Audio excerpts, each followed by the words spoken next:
grabe yung tense ko sa pag-meet nung dalawa.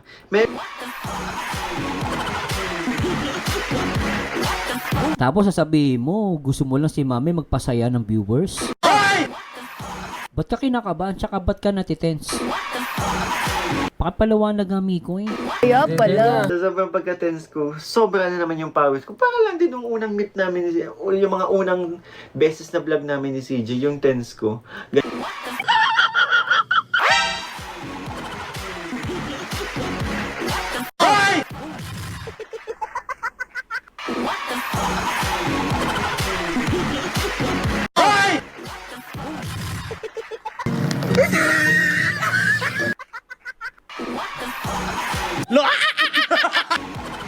Ano nangyari? Nagulat ako dun ah. Alam mo sabi ni Mikoy, na-tense daw siya. Para doon nung unang nagkita sila ni Krista.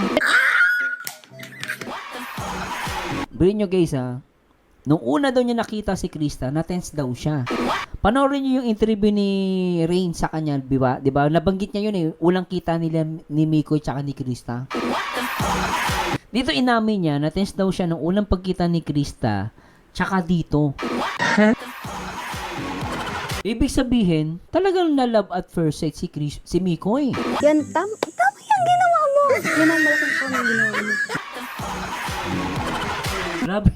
Bakit ba ganyan ang unang pag-ibig?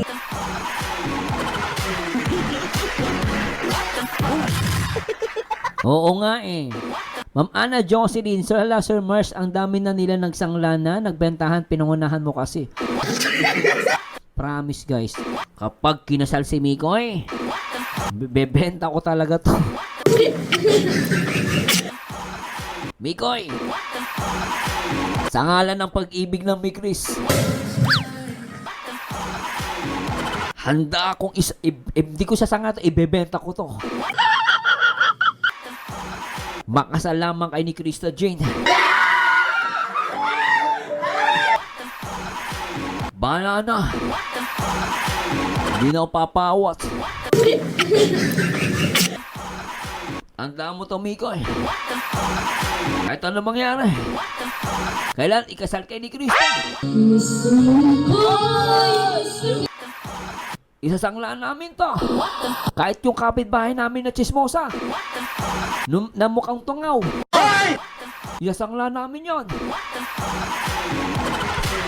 Sa kamote tayo nabuhay, sa kamote tayo lumaki.